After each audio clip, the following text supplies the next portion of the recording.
You'll never find anything better at your age. My boss Bradley laughed when I handed in my resignation. Face it, James, you're 43. Who's going to hire someone like you in today's market? I smiled and said, You're right, Bradley. Thank you for everything. His words hit exactly where he wanted them to. 21 years in corporate strategy reduced to age discrimination in an instant. My resignation letter sat on his glass desk, looking as out of place as I felt. I mean it, James, Bradley continued, leaning back in his chair with that smirk I'd grown to hate. The one that showed up whenever he sensed weakness. Who else would take a chance on someone with your outdated approach? This isn't the 1990s anymore. We need fresh thinking, not old-school methods. Outdated approach. The phrase hung there while my mind flashed back to the digital transformation strategy I'd developed that increased our client retention by 23%. The nights I'd stayed until 11 p.m. refining presentations that Bradley would deliver to executives. The $2.8 million cost-saving initiative I'd designed. Innovations he'd presented as his own during board meetings.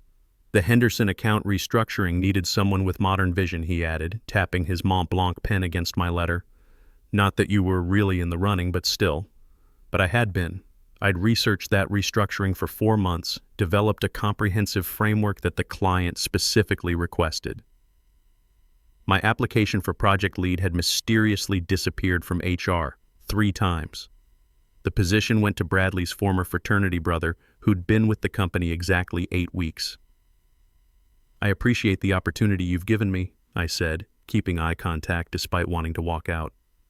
This feels like the right time for a change. Running away because you can't adapt to new realities, he said, sliding my letter into a drawer. Go ahead. I'll be interested to see how this works out for someone your age. What Bradley didn't know, what none of them knew, was that I hadn't been passed over for that restructuring project because I lacked modern thinking. I'd been recruited for something far better. My name is James Hoffman, and until 3 months ago, I was a senior strategy analyst at what everyone considered the premier consulting firm on the West Coast. I graduated from Oregon State with an MBA, worked my way up through pure effort and results. No family connections, no fraternity networks.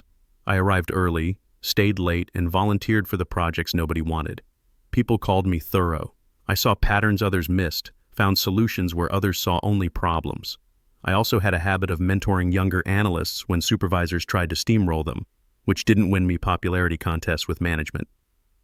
Bradley became my supervisor after a company restructuring 18 months ago. He had a talent for identifying promising work and making sure his name appeared on it by the time it reached the executive level. His favorite phrase during team meetings was, James's initial framework had potential, but I saw what it could become with the right strategic vision. The day I resigned began like any other. I'd arrived at 7:15 a.m., reviewed client feedback, and updated 4 project timelines. At lunch, I did what I'd been doing for the past 6 months. I walked 8 blocks from our downtown office to a small cafe tucked between an independent bookstore and a law firm. Most of my colleagues assumed I was hitting the gym or making personal calls during these breaks. Nobody questioned why I'd stopped joining team lunches. Nobody noticed when I returned with a notebook full of ideas and strategies. Nobody suspected I was meeting with Victoria Sterling. Victoria wasn't just anyone in our industry. She was the executive who had revolutionized business transformation consulting 15 years ago before stepping back from public leadership. Rumors about her retirement had circulated for years. Health issues, family obligations, a secret government consulting contract. The truth was both simpler and more strategic. Our first meeting had been accidental. I'd attended a small professional development workshop that most consultants considered too theoretical. The session ran over, and I found myself alone with the presenter, asking questions that apparently nobody had asked before. The presenter mentioned my questions to Victoria, who had been observing from the back row. You see systemic connections others miss, she told me that day, studying me with sharp focus. That's increasingly rare. That initial conversation led to another, then another. For 6 months, we met during my lunch breaks, discussing business innovations and market possibilities. I never complained about my workplace situation. I focused on solutions, strategic approaches, and industry evolution. She tested me with increasingly complex scenarios that required fresh thinking. Sometimes I succeeded brilliantly. Sometimes I failed completely. But I always learned something. What I didn't realize during those early meetings was that Victoria hadn't actually retired. She had stepped back to identify the right person to implement her vision for the next generation of consulting. She was evaluating candidates, but not through conventional interviews. "I've been observing how different minds approach complex problems," she explained during our 20th meeting. "Most people follow established frameworks. You create new pathways while respecting proven principles." 2 weeks before I resigned, Victoria made her offer. "I'm launching a new firm," she said, stirring her coffee. "The backing is substantial, based entirely on my track record and recommendations. I want you to lead strategy implementation." The position came with a base salary of $285,000, significant equity participation, and the opportunity to direct the most ambitious consulting project our industry had seen in a decade. It also required complete confidentiality until the public announcement. "Why me?" I asked, genuine curiosity overriding excitement. Victoria's answer changed everything. "Because when systems fail talented people, you don't just complain or give up. You build better approaches. That's exactly what we need." The day after my resignation, Bradley sent me an email. "When this doesn't work out, don't expect us to take you back. The market is tough for people in your situation." I didn't respond. Instead, I spent the next 2 weeks training my replacement, a sharp 28-year-old who deserved better mentorship than she would receive, and completing my outstanding projects properly. My colleagues whispered about my apparent foolishness for leaving without another position lined up. I let them think what they wanted to think. I cleaned out my office on a Friday evening while most people had already left for happy hour. As I carried my box of personal items through the empty hallways, I briefly wondered if I was making the right choice. Was I abandoning a secure but frustrating position for something that might collapse before it began? The doubt lasted exactly 15 seconds. Monday morning, I walked into Victoria's newly established headquarters, where a team of 9 experienced consultants awaited direction. By that evening, we had mapped out the framework for a revolutionary approach that would either transform our industry or teach us valuable lessons trying. The office space was different from anything I'd experienced.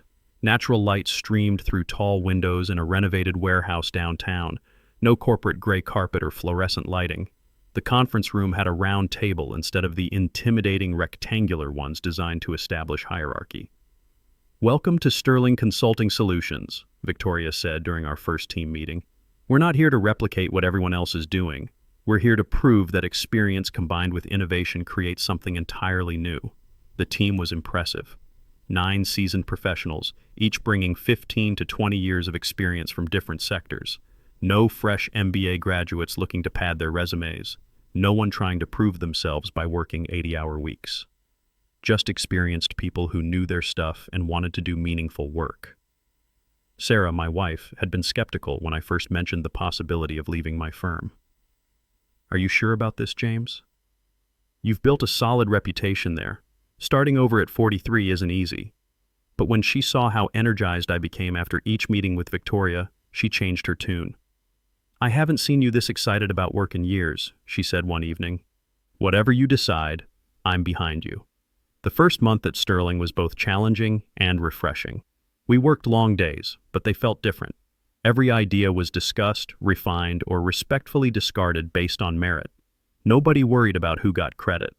Victoria made it clear that success would be shared, and so would recognition. In traditional consulting firms, she explained during one of our strategy sessions, junior people do the work, senior people take the credit, and clients pay premium prices for recycled solutions. We're flipping that model. Everyone contributes, everyone gets recognized, and clients get genuine innovation. 3 weeks after my departure from my old firm, the announcement hit every major business publication simultaneously. The headline alone made my phone buzz nonstop. Industry pioneer returns with groundbreaking venture, names veteran strategist as implementation director. The photo showed me standing beside Victoria Sterling outside our new offices. I looked confident, professional, and for the first time in years, genuinely happy at work. According to my friend Andrew Miller, who still worked at my former firm, Bradley was leading the weekly staff meeting when the news broke. A partner reportedly interrupted him mid-presentation by sliding their tablet across the conference table with the announcement displayed. His face went completely white. Andrew texted me, He stumbled through the rest of his presentation, which was hilarious because half of it was based on strategies you developed that he'd previously shot down.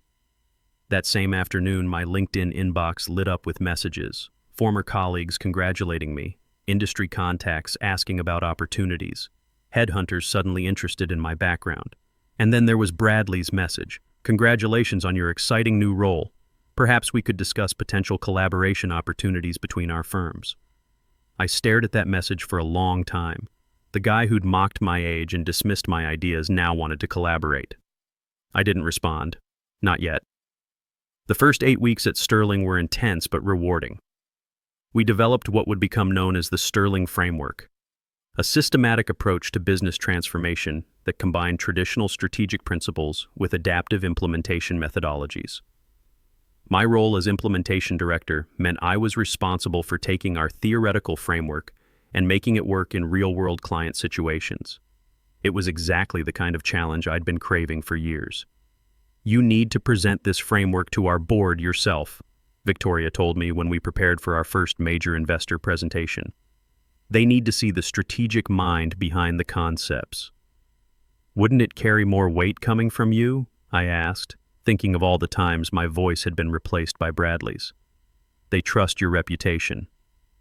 Victoria's expression got serious. "Is that what you learned at your previous firm? To hide your expertise behind someone else's authority?" That hit me hard.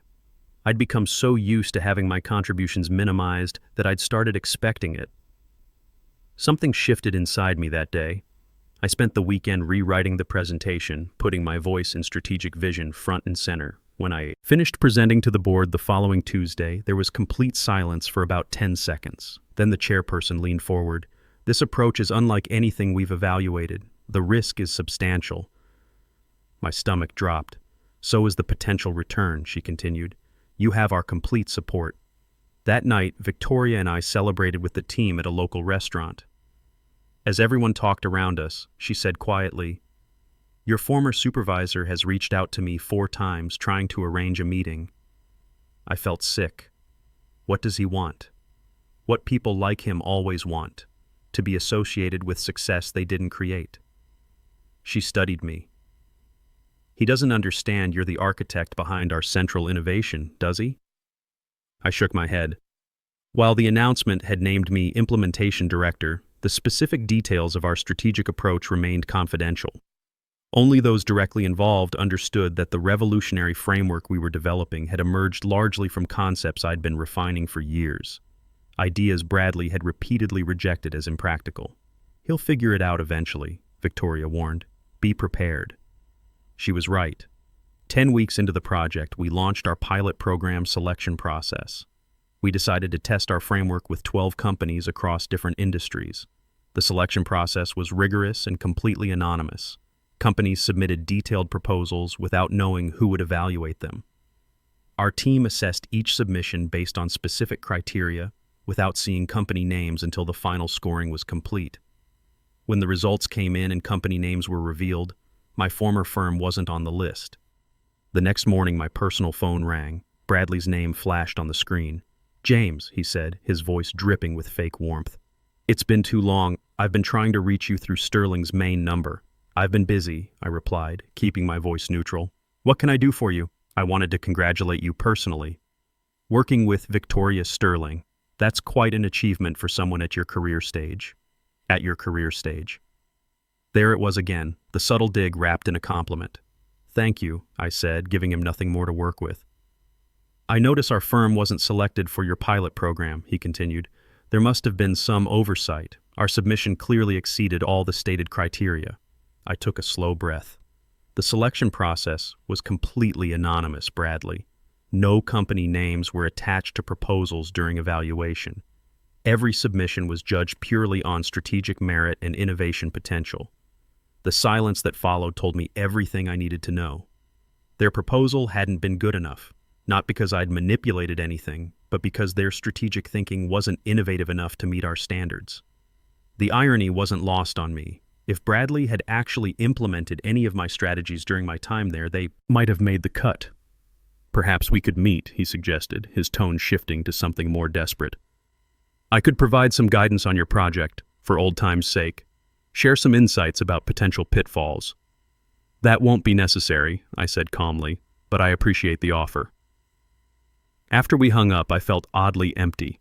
I'd imagined confronting Bradley would be satisfying, but instead I just felt tired. There was too much important work ahead to waste energy on the past. Or so I thought, until 2 weeks later when the industry blog Consulting Edge published a feature interview with Bradley. In it, he claimed that the innovation at the heart of our project had originated in his department. The fundamental strategic framework being used by Sterling Consulting was actually developed under my leadership, he stated confidently. While certain elements have been modified and repackaged, the core methodology came directly from our team's work over the past 18 months. My phone started buzzing immediately. Text messages from former colleagues flooded in. Some expressed outrage on my behalf, others asked if Bradley's claims were accurate. Victoria forwarded me the article with a single question mark emoji. I sat at my desk staring at his words. This wasn't just about personal credit anymore. It threatened our project's credibility. If people believed we'd simply repurposed existing work, our reputation in the industry would be damaged before we'd even proven our approach. Victoria called an emergency team meeting within the hour. We need to address this immediately, she announced. Legal is already preparing a cease and desist letter. No, I said, surprising myself with how quickly I responded. That's exactly what he wants, to force us to reveal specific project details prematurely. We need a different approach. The team looked at me expectantly. For the first time since joining Sterling, I shared the complete history. How Bradley had systematically buried my proposals while claiming credit for my successful implementations. How the innovation they were now developing had been rejected repeatedly when I presented it at my former firm. Those same concepts he's now claiming credit for, I explained, were the ones he told me were too complex for current client needs and showed fundamental misunderstanding of market dynamics. So what do you suggest? Asked Maria, our senior analyst. I have an idea, I said, one that solves multiple problems at once. My plan was elegant in its simplicity. Rather than engage in a public dispute over intellectual property, we would accelerate our timeline for the next phase. We would expand the pilot program to include 8 additional companies, opening applications to all qualified organizations and evaluating them through the same rigorous, anonymous process.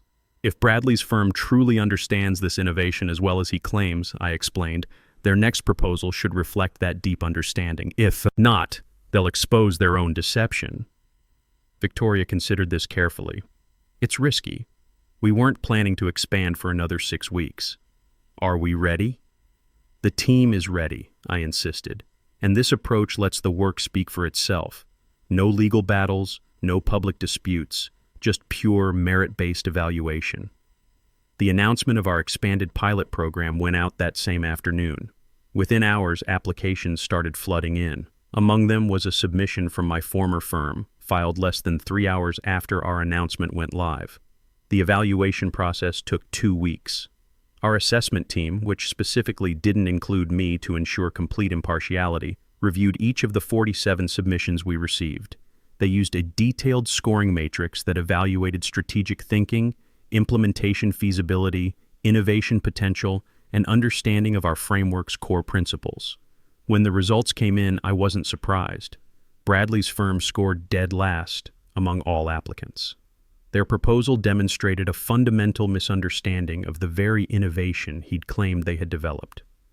It was clear they'd tried to reverse engineer our approach from public information, but they'd missed the underlying strategic principles entirely. Rather than publicizing this failure, I suggested something that would be far more effective. Let's invite Bradley to our quarterly review meeting, I told Victoria. Give him the opportunity to present his firm's understanding of our approach directly to our board and all the pilot companies. Victoria raised an eyebrow. That's either brilliant or cruel. It's transparent, I replied. If he truly believes they originated these concepts, he should be able to articulate them clearly to an expert audience. The invitation went out with language Bradley couldn't refuse without losing face completely. An opportunity to share insights as a thought leader at our quarterly gathering of industry innovators and pilot participants. He accepted within 2 hours. The quarterly review was scheduled at our headquarters with representatives from all 20 pilot companies. Bradley arrived early, dressed in his best suit, looking every bit the confident executive.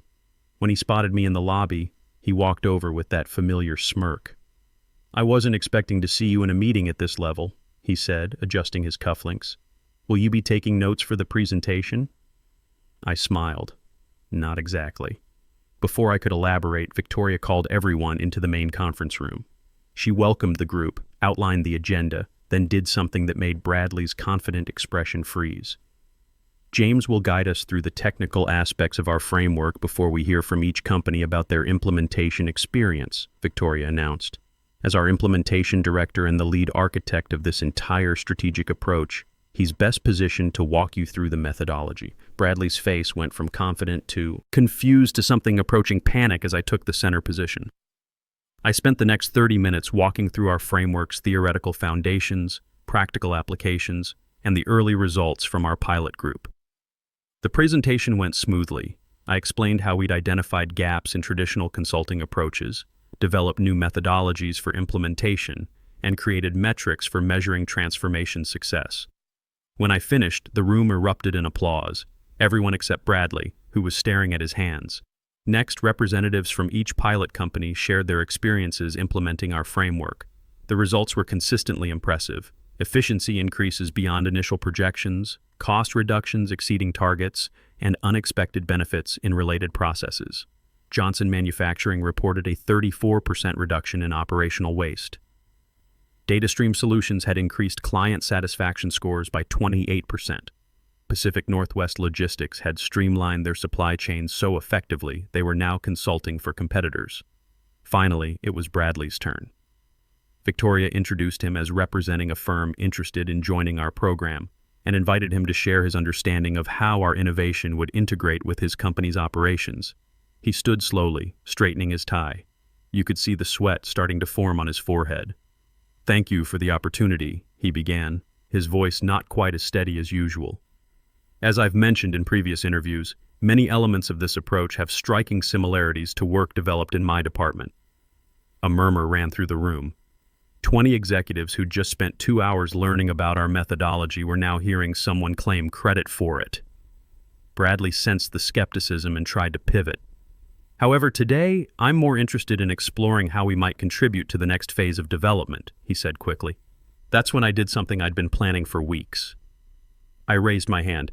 "Actually, Bradley, I'd love to hear more about your claim that your team originated this approach. Can you walk us through the specific elements you developed, and when exactly you developed them?" The room went dead silent.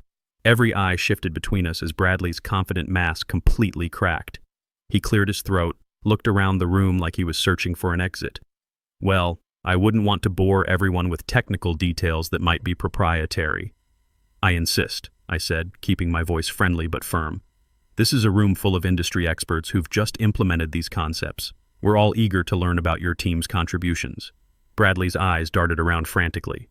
"The core methodology regarding client transformation protocols and systematic implementation frameworks." "Please be specific," I interrupted politely. "Which aspects exactly did your team develop? And can you tell us when these innovations were first documented?" The panic in his eyes was obvious now. He fumbled through vague statements about innovative approaches and forward-thinking strategies while avoiding any concrete claims. With each evasion, you could watch his credibility disappear. Then, Victoria stepped in for the knockout blow. "While Bradley collects his thoughts, I'd like to share something with the group."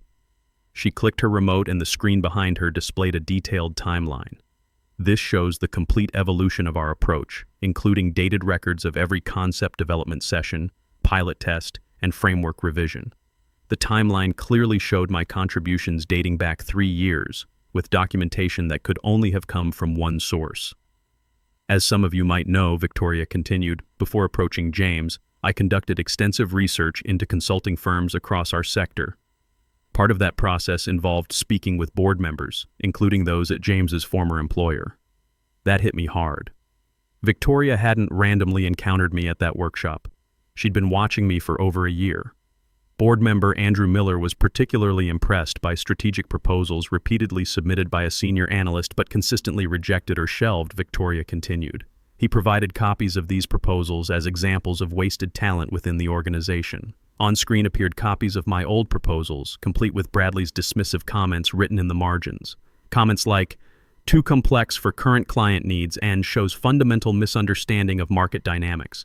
The exact same concepts that were now transforming 20 companies and generating millions in value. Bradley's face had gone completely white. Those documents were internal and confidential, he managed to say. Indeed they were, Victoria agreed, which makes your public claim to have originated them particularly problematic, both ethically and legally. The meeting concluded shortly after that. Bradley left without speaking to anyone, practically running for the exit. As other attendees gathered their materials and said their goodbyes, Victoria approached me. "I should have told you earlier about my conversation with Andrew," she said quietly. "I wanted to see how you'd handle the credit theft without knowing you had backup. Why didn't you expose him when he published that interview?" "Because how you responded would tell me everything I needed to know about your character," she replied. "You chose transparency and professional excellence over revenge." That confirmed I'd made the right choice. 6 months later, our approach had revolutionized strategic consulting. Companies were lining up to join our program. My former firm eventually qualified as a Tier 3 participant, paying premium rates for late adoption. On the approval form authorizing their participation, my signature appeared right next to Victoria's.